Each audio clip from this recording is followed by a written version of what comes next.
بسم اللہ الرحمن الرحیم۔ السلام علیکم دوستو، کیا حال ہے دوستو؟ امید کرتا ہوں کہ آپ لوگ خیریت سے ہوں گے۔ آج میں آپ کو 3 ایسے کام بتانے جا رہا ہوں جن کو آپ پوری بے شرمی کے ساتھ کریں، ٹھیک ہے؟ تو ویڈیو کو سٹارٹ کرتے ہیں۔ اپنے ویڈیو کو لازمی سے لائک اور شیئر کر دینا ہے۔ نمبر 1 پر ہے، اگر آپ کو کوئی امپورٹنٹ کام کر رہے ہیں اور آپ کا دوست آپ کو کہیں گھومنے یا کسی ہوٹل میں جانے کا کہتا ہے تو آپ اس کو منع کرتے ہوئے کسی قسم کی شرم محسوس نہ کریں، کیونکہ آپ کا کام آپ کے لیے زیادہ امپورٹنٹ ہے۔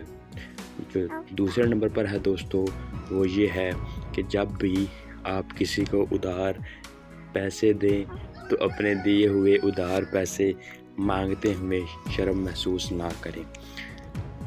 یہ نہ سوچیں کہ سامنے والا کیا سوچے گا، بلکہ پوری بے شرمی سے اپنے پیسے واپس لیں۔ نمبر 3 پر ہے دوستو، جب بھی کسی کے ساتھ بات چیت کرتے ہوئے کوئی مشکل الفاظ کا استعمال کرتا ہے جو آپ کو سمجھ میں نہیں آتی، تو وہ الفاظ اس سے دوبارہ پوچھنے میں کسی بھی قسم کی شرم محسوس نہ کریں۔